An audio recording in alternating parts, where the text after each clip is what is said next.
Hey, look, I know it's Saturday morning. You weren't thinking that this was going to happen, but I'm gonna give you a pop quiz. So work with me a little bit here. Let's say that your neighbor has an old car. I mean, something 1970 something, and it quit working, and it's sitting out in front of his house, and it literally won't even drive anymore. And he comes over to you and he says, "Hey, you know what? I want to repaint this thing, and it's going to cost about $2,000. Can I get you to give me about 2,000 of that money, because I bet the car will look great?" You're going to look at him like, "Dude, the car didn't even work. It can't drive. Who cares what it looks like? What kind of paint you put on it?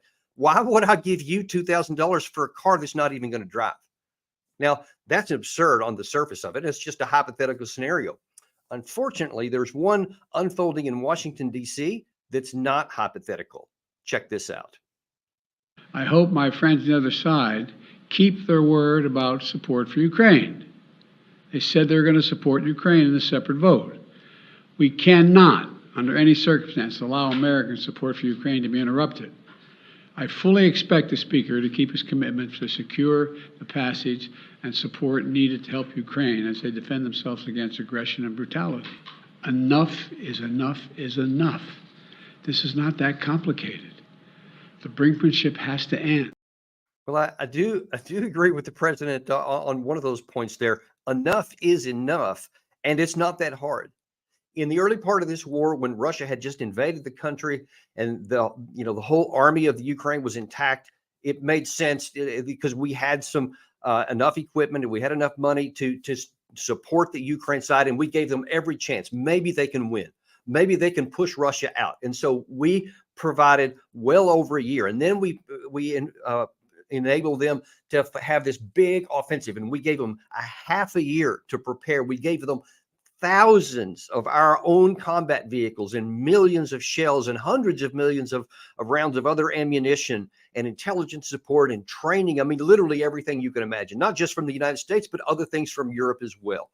And then we saw after 4 months, after a half year of preparation, that nothing happened, that they barely scratched the surface, and they have lost tens of thousands of additional troops, potentially up to 500,000 total casualties.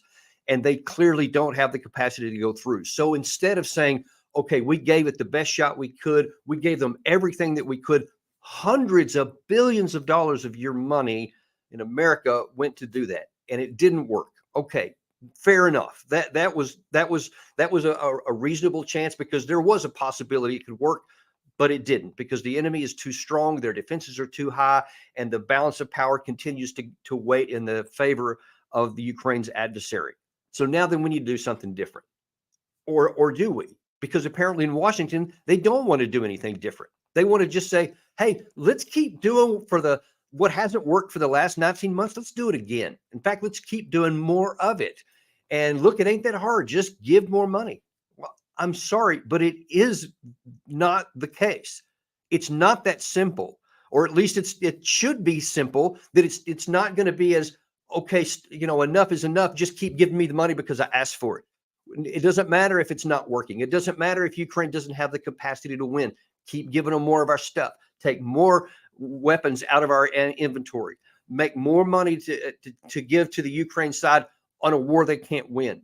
Well, it does matter, and it is time for us to start asking these harder questions. The president said there that the Republican side had promised to continue funding. No, they didn't promise that. They promised they would bring the issue up. But it's up to you. It's up to the American people to decide, do we want to do that? It's okay. The president wants to do this. It's not his money. It's not even his power. The Congress has the power of the purse, not the administration. It's the American people through the Congress. And we have a say. Our voice will not be silenced just because they want to send more money with no strategy. I mean, at the very least, we need the White House to say, okay, I know what happened in the last 19 months, and I know what the balance of power looks like on the ground, but we think there's a chance because, and then they'll have to fill in the blank, X, Y, and Z. That hasn't been even offered yet. There's no X, Y, or Z. There's no A, B, or C. He's just saying, give me money, don't ask me questions. And I'm saying that's not going to happen. We're going to ask questions, and we require answers before we're going to give one more dollar. And I certainly hope Congress sticks with this. Don't just pass money because that's what the president's asking for. If there's a valid reason, then fine. Put it on the table, convince Americans it's the right thing, And then if your argument is compelling and there's evidence to support it, then we'll support it, because that's what the American people do. But if you can't do that, if you won't even try to make the case, then we're not going to give any more money. I'm sorry. I hope Congress sticks with this. We're not just going to give another blank check and another big payday with no evidence of success and with no strategy or even objective of what you're trying to accomplish. Those should be the absolutely bare minimum that the White House owes to the American people. Let's see what comes in the coming days, because I'm a little skeptical, but I'm still hopeful that something, either the president's going to come up with something we don't know yet, or the Congress is going to stick firm and say, we're not just going to throw money down an empty hole anymore. That's your deep dive for today. Thanks for your time.